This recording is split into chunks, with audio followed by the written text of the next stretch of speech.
John Bolton's home in Maryland and his office in D.C. was executed, the feds seized some things. They took phones, computer devices, and a series of records with markings that said confidential, classified, and secret. CBS News reported at the time that after those items were seized, that this was an investigation into the potential mishandling of classified, confidential government records.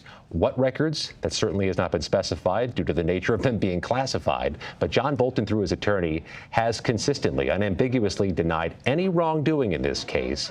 But he is now a criminal defendant. We expect to hear the specific charges, the federal felonies, in the coming minutes, if not the coming hours.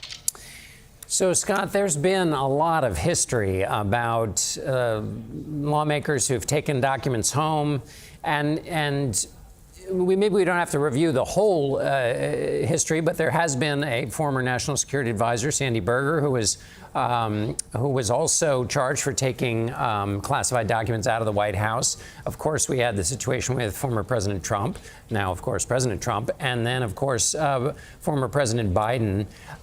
In these cases, is it the severity of the documents, in other words, the level of security of those documents, and then, I guess, intent? Would those be at least two of the things we might think that would be most important here?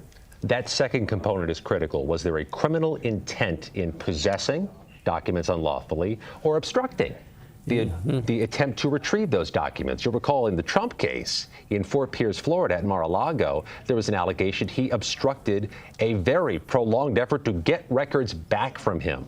So that was partly an obstruction case. You'll recall also, John, that was dismissed in July 2024 by a federal judge appointed by then President Trump, or then former President Trump, that the special counsel investigating it was unlawfully appointed. But none of that applies here. This is a Department of Justice case. And, John, the prosecutor in the room was not one of those Trump political appointees, but a career national security prosecutor who's been there some time. Yes, a key and important point.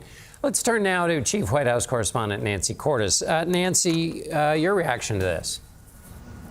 Well, President Trump himself has just weighed in. He was asked by a reporter in the Oval Office a few moments ago, John, what he thinks about this indictment. The president said he wasn't aware of it, but that he thinks that John Bolton is a bad guy and that this is what happens. Trump has been railing against Bolton for years because he views Bolton primarily as disloyal. Bolton was his national security advisor, a key role in Trump's first administration, and he was basically as close to him as Marco Rubio is now, who is in the same job, though he also serves as Secretary of State. But Bolton and Trump disagreed on a number of foreign policy issues, Russia in particular, and after Bolton left, he was critical of Trump, and Trump gave it right back to him, has railed against Bolton in social media and in public for years, and said a couple of weeks ago on True Social that he hoped that this would happen. Nancy Cordes at the White House. Thank you. Former federal prosecutor Scott Frederickson joins us now. Scott, your reaction to this and what you think the challenge would be for prosecutors when it comes to having classified documents at home where you're not supposed to? Well, my reaction is no surprise at all.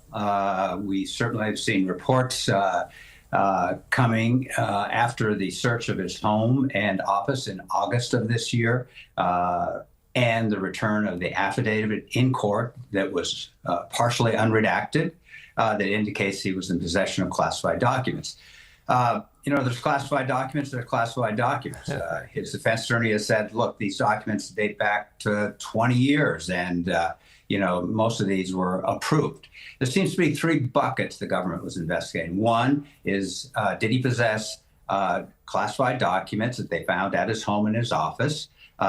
Two, going back to his time in the first Trump administration, he wrote a book. There was a big dispute about whether he was using classified information. The Justice Department opened a criminal investigation, but that was closed, but not with prejudice. So that may have been reopened. And then the third bucket is there are reports that a foreign adversary had hacked Mr. Bolton's AOL.com email address, from which they apparently or maybe allegedly obtained classified information. That'd be a case of mishandling classified information. Fascinating. Okay, Scott, thanks very much. Let's go back to Scott MacFarlane. Scott, what do you know? We've learned more about the indictment. We have a 26-page indictment just released, just unsealed. 8 charges here, 8 counts of the charge: transmission of national defense information and retention of national defense information. They're citing documents that he's accused of transmitting between September 2018 and, as I go to the bottom of this charging document, September 2019, over a 12-month period. John, they've assigned a judge to this case, Theodore Chung, in Greenbelt, Maryland, just outside of Washington. Chung is a 2013 appointee of then-President Obama. Okay, Scott MacFarlane, thank you so much for that. Once again, President Trump's former national security advisor, John Bolton, has been indicted on 8 counts over his handling of national defense information. Our coverage will continue on CBS News 24/7, your local news, and tonight on the CBS Evening News. This has been a CBS News special report. I'm John Dickerson.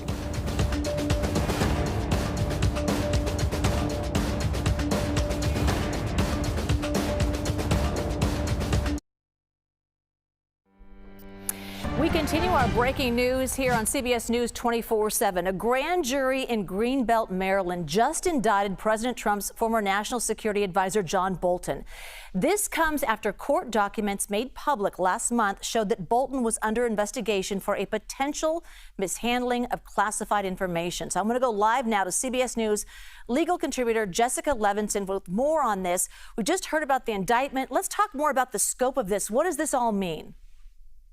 Well, obviously that remains to be seen. I mean, we're at the very beginning of a criminal case. Well, the first thing that happens, of course, is the investigation. Then what we saw today, which is going to a grand jury, making a determination. The grand jury makes a determination about whether or not there's enough for an indictment. And then the indictment really starts the clock towards a potential trial. We should really emphasize that word potential. Right now, the indication is, I believe this is a 26-page indictment, 8 different counts, and they focus on exactly what we thought they were going to focus on, which is the retention of classified material and apparently material dealing with the national defense. There was reporting that indicated that much of the investigation focused on the idea that John Bolton was making essentially diary entries in his AOL account that may have included classified information, including information related to national security, and that he may have shared that information with family members. Also reporting to indicate that foreign adversaries were able to hack into that AOL account and potentially obtain some of this information.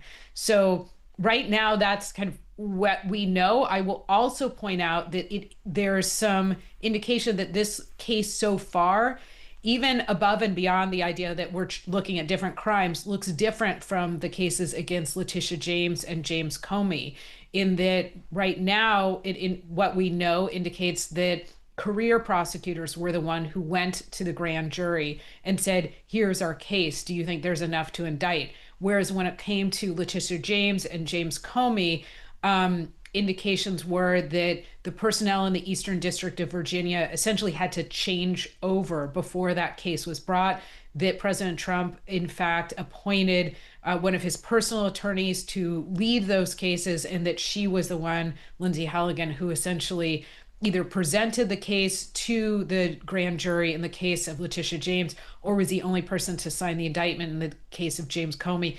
This has some indicia of looking like a more typical case at this point. Bolton's home, as we saw, was searched, classified files taken out, phone records, and then also the book that was written. Let's talk about what happens now with Bolton. This information coming out, grand jury indicts the former national security advisor for mishandling classified information. Let's talk about the scale and scope of things, how serious it is, and if you're Bolton, what happens now? So the reporting right now, obviously this is a breaking news story, indicates that these are serious charges. Obviously, nobody wants to be on the receiving end of a federal indictment. There are a number of counts here, and they include something that's quite serious, which is having and retaining and potentially disseminating information that could put our country at risk. Now, what happens next? What happens next is that there will be an arraignment. charges will be read against John Bolton. He will enter a plea based on what he said publicly. He will enter the plea of not guilty. And then there will be a discussion with the judge about scheduling. I know that doesn't sound particularly sexy, but a lot of what happens next will be based on a judge saying, here's a trial date, and now let's move backwards in time from that trial date and set all of the motion dates. What's going to happen also, I think we can bet that John Bolton could try and get this case thrown out on a motion to dismiss before you ever see a jury trial, which is, frankly, again, most cases do not go to trial. Obviously, we can't prejudge what's going to happen in this case. Jessica, we were just showing a list of items that were retrieved. Can you talk more about what possibly they retrieved or the information that they got from those items? 2 laptops, 2 computers, a USB drive, the U.S. Department of State diplomatic security binder, confidential documents.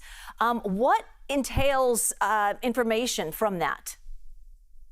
It's a great question. So what it looks like is that they're looking at both physical evidence, but also maybe electronic evidence. I know that might sound obvious, but when it comes to the execution of the search warrant, we know that John Bolton's computers were taken, that I believe phones were taken. And so that indicates that the investigators here are looking at not just about whether John Bolton may have taken a bunch of boxes and somewhere in those boxes there was classified material, but that he was actually working with that material. Maybe it was on his computer. Again, that maybe he had a diary going and that he was writing about classified information, and that that information wasn't stored in a safe way, in a proper way, and that others had access to that information. So I think, piecing together, again, what was taken from his home, what we could be looking at is a situation where there are allegations that he took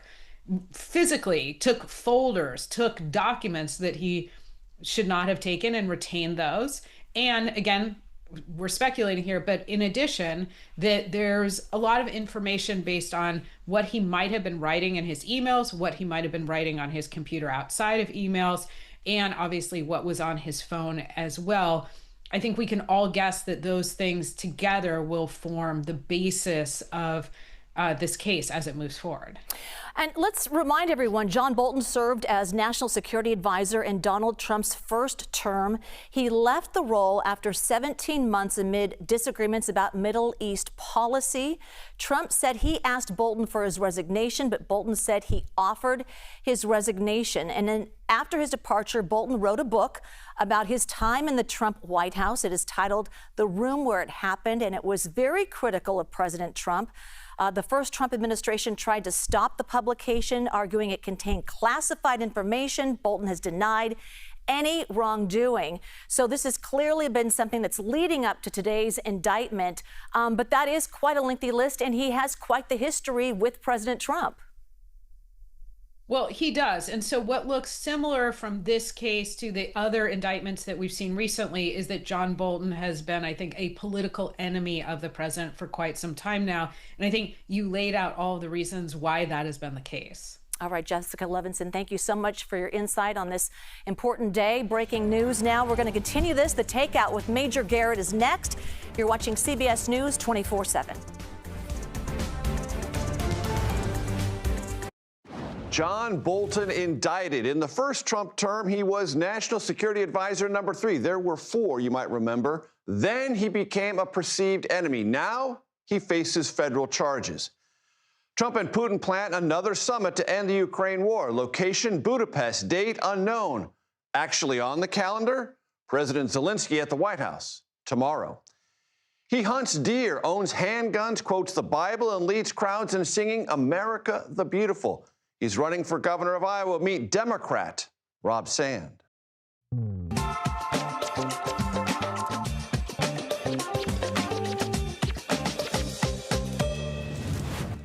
Hello, everyone. I'm Major Garrett in Washington. Welcome to The Takeout. Just because it was expected does not make it any less unusual.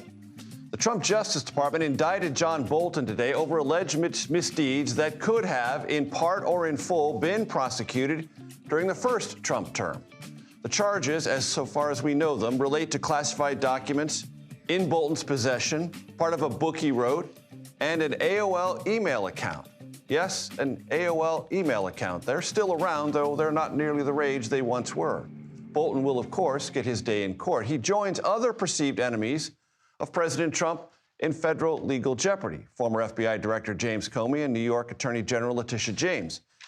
The White House yesterday, President Trump, with top justice officials standing nearby, said this about other potential charges against others in the political universe, namely California Democratic Senator Adam Schiff. They have committed massive political crime. I hope they're looking at Shifty Schiff. I hope they're looking at all these people. And I'm allowed to find out. I'm allowed to, I'm, in theory, the chief law enforcement officer. But I have a very good, talented group. That is a novel theory. President as chief law enforcement officer. Historically, that has been the Attorney General. But if the Attorney General acts entirely at the direction of the president, then in a linear, though not necessarily constitutional fashion, that would make this president the nation's de facto chief law enforcement officer. Trump directed the indictments of Comey and James, so some dispassionate observers might describe something of a pattern here. For more on the Bolton indictment, and we have just received the paperwork on it, so this is a complex story that is evolving before our very eyes. We turn to Nicole Skanga. As I understand it, Nicole, 18 counts. 18 counts in total, Major. The 26-page indictment was initially sealed. It's just been unsealed. The U.S. grand jury in Maryland indicted former National Security Advisor John Bolton on criminal charges relating to the transmission of national defense information and the retention of national defense information. Now, reading through these counts, I was able to count 16 of them relate to Bolton's handling of top secret information, the highest classification given by the U.S. government. And just looking over the documents, now I can read some to our audience. On or about August 22nd, the FBI executed search warrants. They seized material from Bolton's residence in Maryland and office in Washington, D.C. Of course, we knew about that FBI search. And here, if you continue to read, you can see the FBI seized hard-copied printed versions of Bolton's diary entries, including documents that relate to the national defense and contained classified information. They're described below in some of these counts here. So we're still reading over some of the specifics. Some of them have to do with a personal email account. Some of them have to do with classified information that was exchanged between Bolton and some of his advisors. And this would have been within his time of government service. Within his time of government service. He was national security officer, as you know, for about 17, 18 months under the Trump administration. In the first term before they parted ways. There was sound from the president on this topic. He was asked about what he knew or did not know about the pending possibility of a Bolton indictment. Let's listen. I didn't know that. You tell me for the first time, but I think he's, a bad person. I think he's a bad guy. Yeah, he's a bad guy. It's too bad, but it's the way it goes. What else have we been able to glean so far, Nicole? So far, we have learned 18 counts, Major. Again, all of them related to the transmission of national defense information and the retention of national defense information. We also learned that a representative for Bolton contacted the FBI back in 2021 to alert the FBI that they believe that Bolton's representative to be the Islamic Republic of Iran had obtained unauthorized access to one of Bolton's personal email accounts. So we are learning new information about how the FBI might have first learned about a possible compromise to Bolton's personal email account. Some concern here, Major, although we're still reading through these documents, of exposure potentially to a foreign adversary, including Iran. As I mentioned, this paperwork has just come in our possession. Nicole is reading it now. Nicole, I'm going to give you a moment or two to keep reading, as you are so capable of doing, and then referring new information to us. I'm going to turn to the wall over here. We call this affectionately wall number one. Scott Frederickson will join me now, former federal prosecutor. So where are we? There you are. You're on wall one now. Scott, again, I want to remind our audience, I'm going to keep saying this throughout the program. This has just happened. We are just going through the indictment.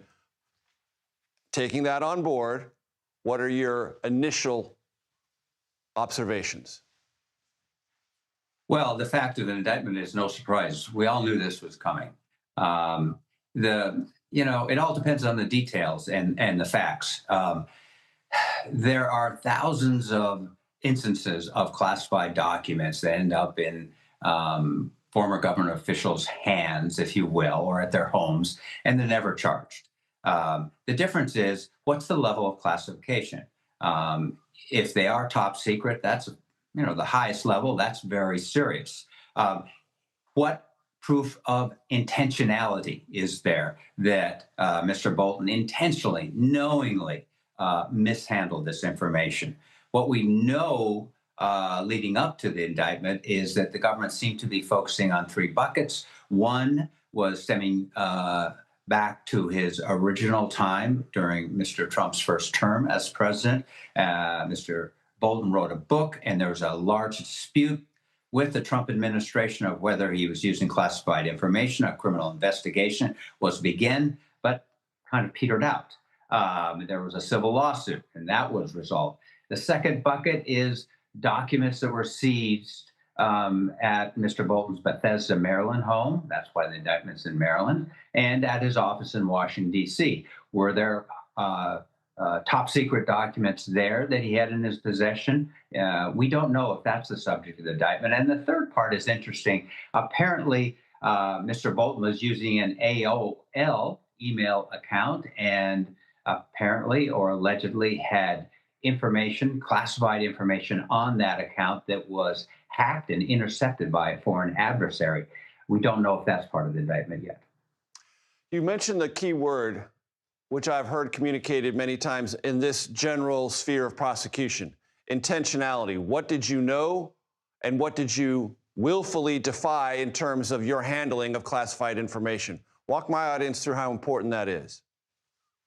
That's critical because the criminal statute requires intentionality. This is not a statute, a criminal statute that is used for indicting people who mistakenly hold on to documents when they had no intention of doing so. Or when they have them, they alert the government and say, hey, I've got this, I'm going to bring them back. This statute is not for those situations. It's when an individual knowingly, intentionally takes a document or retains a document, knowing he has no business to them, or when the government alerts them and says, we want them back.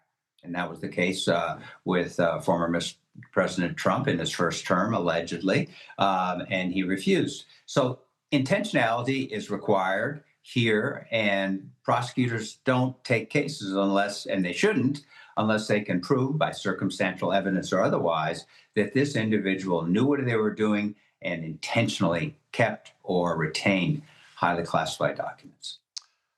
And Scott, you mentioned that third bucket, an AOL email account.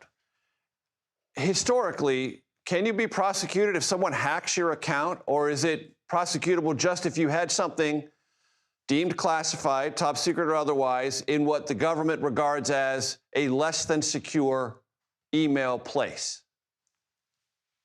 I think the answer, Major, is that yes, you could be prosecuted.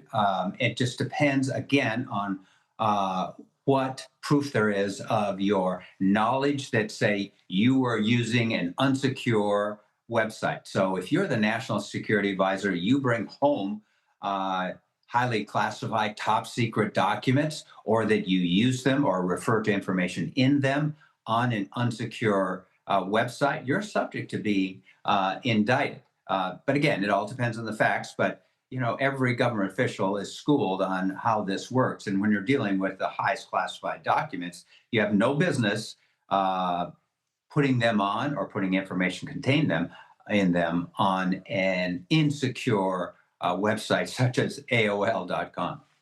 Scott Frederickson, thank you so very much. On the fly, giving us excellent context, legal analysis. Nicole, I want to turn to you. The pages I heard as my back was turned to you somewhat rudely. I apologize for that. We have been reading vigorously over here, Major, and I do want to share what I think are some of the key passages in this indictment. We are learning that between April of 2018 and August of 2025, Bolton, according to this court document, abused his position as national security advisor. It alleges he shared more than 1,000 pages of information about his day-to-day day-to-day activities as National Security Advisor, including information that was classified up to top secret SCI level with 2 unauthorized individuals. They're named individuals 1 and 2. We don't know exactly who these individuals are.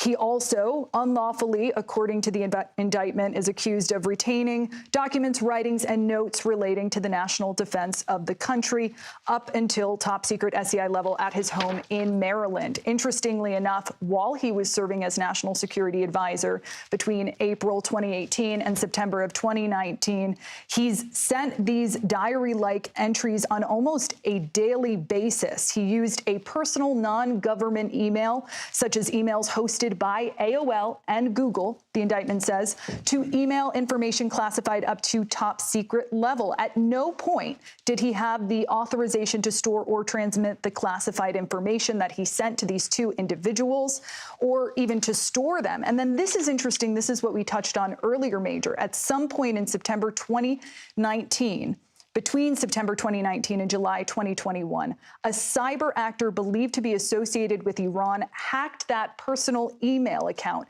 and gained unauthorized access to that account, which Bolton had previously used to email these 2 unauthorized individuals. A representative for Bolton notified the U.S. government in July of 2021, but did not tell the U.S. government he had classified information. So that seems to be when the U.S. government was first tipped off to a potential breach, frankly, of this personal email account that was later found to have And that is classified information outside of his time as National Security Advisor. So these things are then and they are later than that. Nicole Skanga, reading on the fly, translating beautifully. That's not easy to do. I'm very grateful. Thank you. Thank you very much. President Trump, there's more news today, lots of it. President Trump said he and President of Russia, Vladimir Putin, will meet in Hungary to discuss the end of the Russia war in Ukraine. That announcement came following what the president described as a productive phone call today between the 2 leaders. Our Nancy Cordes joins us now from the White House. Nancy, what do we know? What we know, Major, is that this comes as something of a surprise that President Trump is willing to sit down once again, one-on-one with Vladimir Putin without any assurances from Putin that he will also meet with Volodymyr Zelensky, the Ukrainian president, even after President Trump sat down one-on-one with Putin for the first time back in August and received indications then that Putin would be willing to move forward on this peace deal and potentially sit down with his Ukrainian rival. So, it's unclear why the president is basically giving this major prize to the Russian president without getting what he had been seeking in return, which was a trilateral meeting involving himself and Putin and Zelensky. But one White House official said to me today that this is a president who's looking for peace, and if this is a meeting that will help move things in that direction, then he's willing to do it. As I mentioned in the open of the show, we don't have a date for this meeting in Budapest, though Budapest has long been discussed privately as a likely location of a meeting of this kind. We do have something on the calendar tomorrow. Zelensky and the president at the White House. Right. And that is a long-planned meeting. At that meeting, Zelensky will likely push President Trump once again to allow him to buy long-range Tomahawk missiles that Zelensky could use to fire deep into Russia. Zelensky has been talking about the fact that his country is being pummeled, its infrastructure, its energy facilities being hit by a barrage of Russian drones and missiles once again just last night. And interestingly, a short time ago, President Trump did say that he brought up those Tomahawk missiles in his conversation with Putin today, a 2.5-hour conversation, by the way. Trump, in a somewhat joking manner, said that he told Putin, how would you feel if I give your opponent 1,000 or 2,000 Tomahawk missiles? What do you think about that? And he said Putin doesn't like it very much. But Trump has been kind of dangling this possibility for months, Major, but he hasn't committed yet. And today, even as he was saying that he might do it, he also made a point of saying that the U.S. needs its own stockpile of Tomahawk missiles, implying that perhaps we don't have any to spare. In the Russian readout of the phone call, Russia noted that the Tomahawk missile conversation came up. Putin told the president, according to the Russians, it would have no practical effect on the battlefield. Whether that's true or not, we don't know, but would seriously harm U.S.-Russia relations. Nancy Cordes, North Line of the White House, thank you very much. Still to come, the shutdown of the federal government will continue into next week. Another failed vote and the Senate leaving Washington. Our reporter talks to Americans now feeling the financial squeeze. Plus, Iowa farmers sound the alarm over Trump administration's $20 billion, maybe it's going to be $40 billion, planned bailout for Argentina. What Democratic candidate for governor Rob Sand has to say about trade woes in Iowa and its soybean farmers. Plus, President Trump issues Hamas a new warning over violence in Gaza and the release of deceased Israeli hostages. I will speak to a former ambassador, his name is Michael Oren, on the non-conventional approach 3 real estate moguls, you know one of them very well, took to achieve a ceasefire and win the release of Israeli hostages. All that. Takeout returns in 90 seconds.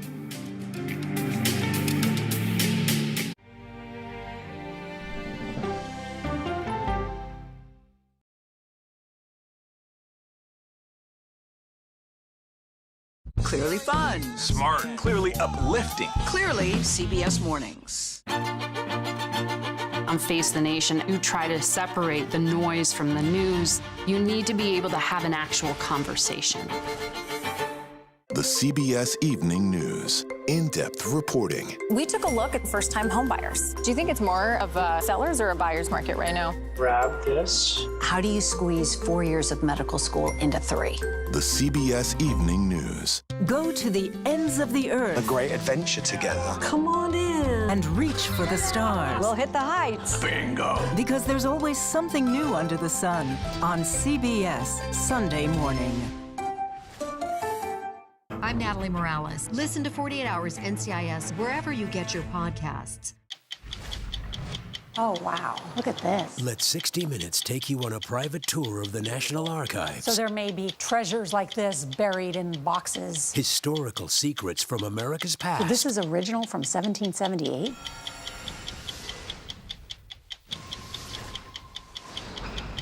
I can see clearly. CBS Mornings Plus, clearly more news, more smart conversation. More money-saving tips, more recipes. More uplifting ways to get you on your way. Plus, more sports, more weather. Clearly more CBS Mornings. Plus, sunshiny day.